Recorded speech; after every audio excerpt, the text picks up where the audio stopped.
Far too often there's a tendency to look at the way the world is and conclude that's the way things ought to be. To only look at people and assume that the environment around them is an unchanging fact of the universe, even when there are seemingly obvious flaws as ridiculous as the city adjacent to yours not even having sidewalks. To only ever interact with the white panel that's covering up all the machinery underneath. There seems to be an inexplicable obsession with hiding how the world works. Anything that isn't absolutely necessary to be exposed absolutely must be tucked away behind a clean white panel, buried beneath the earth, and/or sealed away by a screw with an alien hieroglyph for a head. Yet it also seems like most people agree that there's a certain beauty in things like a steam locomotive, which is essentially nothing but all the gears, pipes, cords, and wires, so carefully hidden everywhere else, taken and cobbled together onto a great metal cylinder, and set ablaze until it begins to move. How strange is it that we create the most intricate and sophisticated solutions to our problems, only to hide how we did it in the end? The vast network of cables, relays, substations, generators, hydroelectric dams, marvels of engineering, all vanish behind the clean white switch on the wall of your living room.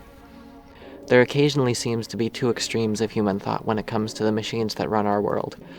There's the clean lines and flat-colored boxes, whose only aspects of existence are what they're commanded to do, which are so favored by those who often find themselves wandering than serving the barren wastes of compromise and apathy, incurious with the world.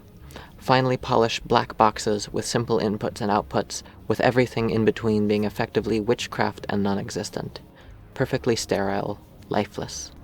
Then there's the other, more interesting side, the side that finds itself fascinated with the aesthetics of clockwork, and so carefully examines every little detail, no matter how trivial it might be, to the actual use and operation of such machines.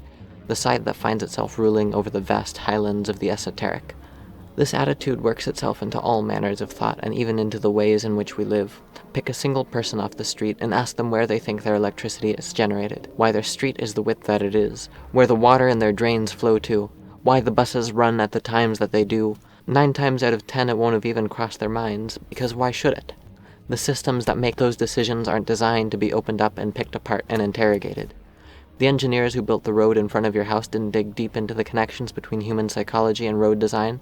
Otherwise they wouldn't have built it as wide as a freeway, even though it has stops every 200 yards with only a speed limit sign tacked on top of it. Why would they? That's not their area of expertise. They just followed the clean white box that is the roadway design manual of the insert state here Department of Transportation, built upon principles as old as the Roman Republic in some cases.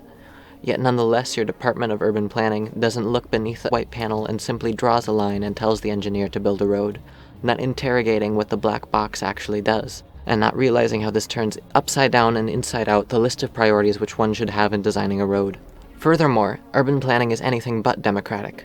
Any public engagement, if it even exists in the first place, often only serves as a veneer of democracy.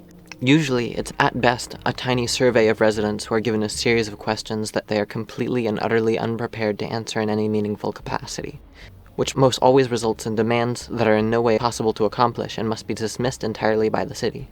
The net result is both the residents and the city planners feeling insulted by the whole ordeal, the residents for not being heard and the city planners for being blamed for not meeting the unrealistic demands that inevitably result from the inadequate system. It fails to take into account both the expertise of the planners and the experiences of the public, and conforms to a process that which no one wants to remove the white panel from to reveal the smoke and debris flying out of the whole thing, and which everyone refuses to open up and redesign. So the public becomes further and further disillusioned, and the city planners further and further removed from anything they have to say. City planners, instead of planning cities, end up playing more the role of engineer, plowing through buildings with highways, and creating more and more lanes and spaghetti junctions, optimizing for all the wrong variables, placing speed over safety because that's how the system has been designed. They continue to perpetuate the now conclusively failed twice over decades-old flaming heap that is the suburban experiment, not because it will improve the city, but because there aren't any more tools than the ones that have already been placed by magic behind the white panel. There are still so many more white panels that are left unopened. Countless traditions unchallenged, countless acres people claim are not that deep, only because they leave the soft ground undug. From those who refuse to look below the surface of the sometimes literal white panels in modern art to find the decades of history hidden beneath and become outraged because of it, to the practically limitless white panels behind the current status quo of the government as a whole. My point as a whole, however, is that is does not necessarily mean ought.